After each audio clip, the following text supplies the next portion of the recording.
Hi, my name is Chloe. For those of you who do not already know me, I'm going to be talking today about my current event, which is the nationwide decline in sports officials. So, according to statistics provided by the OHSAA, there were a little under 15,000 high school certified officials for 14 different sanctioned sports in the 2019-2020 school year. That's a significant decline from the 2010-2011 school year, where there was a little less than 17,000 for 12 different sports. I have two articles posted here for you guys to go ahead and hit those links and check them out. I think they were a really valuable resource while creating this presentation for you guys.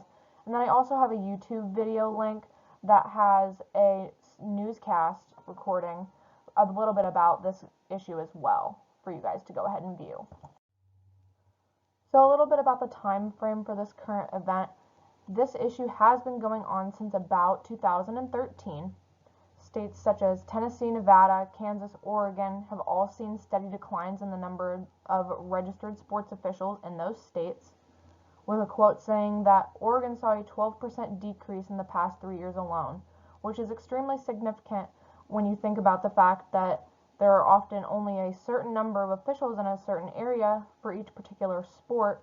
Those numbers declining is going to give us a little bit later on some of those negative effects that we're going to talk about. This has continued up until present day, with each year less and less registered officials available to officiate sporting events and matches. In my opinion, the main characters for this current event are going to be those registered sports officials, coaches, players, and sport associations such as PIWA and the WPIAL.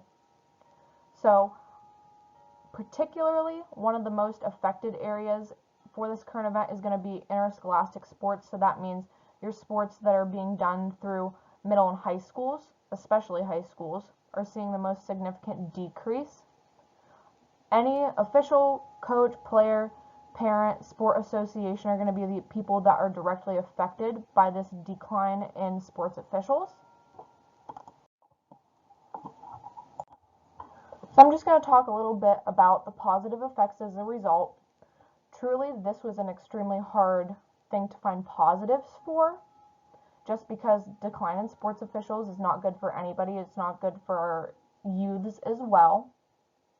Kansas State High School Activities Association has created a $1,000 grant, and this grant is going to contribute to, in the first year, making a video library to train their officials, which is something that I think is really similar to the National Federation of High School Sports, where we're doing those modules with Dr. Leight right now. They're also asking referees to try to identify future referees while officiating their games and matches, etc., which I think is really awesome, because that's having someone who's very experienced in the sport most times, looking for the potential in others that are going to be great leaders and great officials or game managers. The National Association of Sports Officials has also given and provided insurance for officials who are victims of assault by spectators or athletes, which unfortunately is something that we have been seeing more and more of. Tennessee Secondary School Athletic Association Committee also plans to increase their recruitment and retention efforts by working with experienced officials who give first-hand knowledge to those less experienced officials, which is great. As an official, I think that when I have experience, it's going to be something that's really important for me to go ahead and mentor others and try to help them so that we can help the sport. If you don't love the sport, then you shouldn't be officiating. I also have the negative effects as a result. There are going to be quite a few more of these than the positives. There's going to be fewer games for each sport. If you don't have officials, then there is not really any point to having a game, because without the official, it does not count as a true contest. And that also is really disappointing for those student athletes who work very, very hard throughout their season, both academically and on the field, court, whatever it may be. For them to have fewer games, that is less exposure for them to get that real world experience in their sport. There's also rescheduling of games and contests, which can not only be a problem just for the officials itself, for them to find time in their schedule now for games to be rescheduled if someone is not available, but it also is a conflict for coaches, parents, and players, as well as school districts, because now they will have to find another time for transportation. There's often times where they've already paid for transportation and it's not refundable. And it also can be very stressful if you have to reschedule a bunch of games. Say in softball, you might have 5-6 games in a row, which can be really taxing on your athletes. Another really disappointing factor is that some sports are being dropped from athletic departments altogether. I know I personally have seen this in my own school district in Crawford County, Pennsylvania.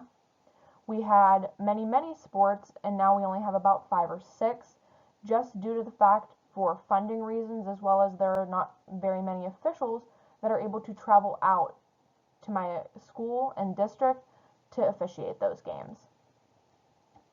Also, sub-varsity, meaning junior varsity, 9th grade teams, etc., are being dropped altogether, which can be really detrimental for those younger student athletes who need that experience in a less stressful environment where you might not be playing against the best of the best.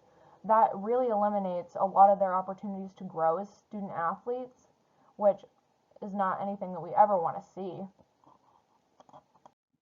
Another, not necessarily negative effect, but reason and negative outcome for officials is that they have a low pay range.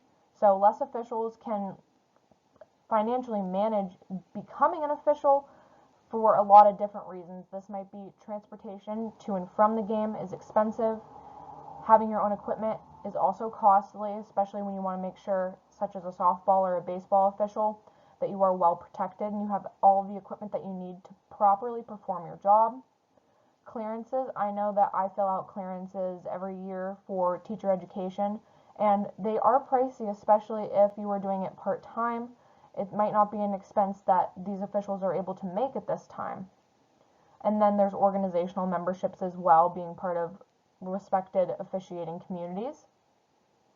And like someone else had stated before in their presentation, a full-time official makes less than $25,000, and as he'd also already said, that is below the poverty line. That is less than a minimum wage job. You're getting anywhere from $30 to sometimes $90 per game or a match that you officiate, and that is not a lot. Less officials are leading to even fewer advancements for their craft, moving on to higher levels of play. This is also really frustrating because you might even take up to 15 years to become from a high school official to maybe a college official. Being able to gain that experience is really difficult, especially when you want to move up. There might not even be positions for you at that time. And then a lot of the experienced officials have been retiring. So there's only a small portion of new officials that are coming in to replace those that have retired, which causes the problem where you have those gaps, which leads to those games being canceled or rescheduled. And then poor sportsmen and abusive officials has been a large problem, and I think that that really is something that with even less officials, when we're abusing those officials who are willing to come out and do the right thing, be an official, love the game, and try to promote the love of the game, it is really difficult when you are being battered the entire time. So I'm going to read through and give my own opinion on my discussion and questions. How do you think that organizations such as PIAA and WPIAL, etc., should try to combat the issues of the decline of sports officials? Should these organizations provide the equipment, the transportation, etc., to encourage those officials to stay in the profession or encourage other ones to, come out and be a new official? I think that that would be a great idea. However, if it were that simple, I think that this is something that would have already been done,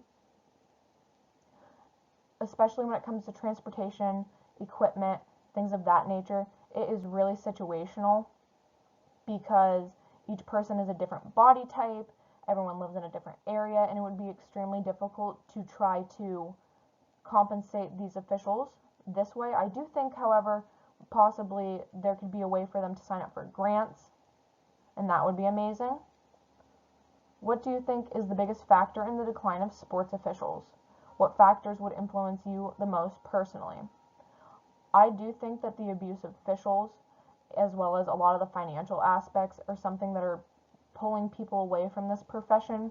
I know for myself personally, the financial aspects are definitely going to be what would concern me the most, especially as everybody can understand coming out of college.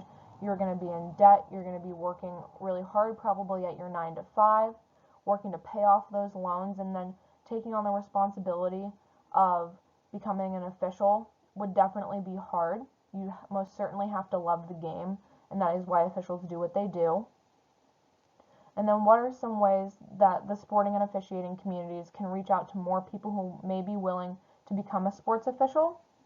I think that we really just need to, as game managers and sports officials ourselves, we have to remind others about, like I'd said previously, the love of the game, and really working on creating a great environment where people are able to come out, have fun, and promoting all of our sports that we love, so that more people are going to be interested. It is really easy to talk about all of the negatives, but we have to make sure that we're accentuating the positives.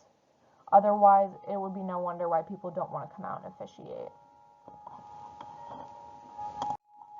And then right here, I just have some of my resources that I've used. A lot of them are research-based, and there's also a couple of videos in here of different newscasts for you guys to watch as well. So thank you guys for coming to my video or my screencast and listening to my current event about the decline in sports officials. Thank you.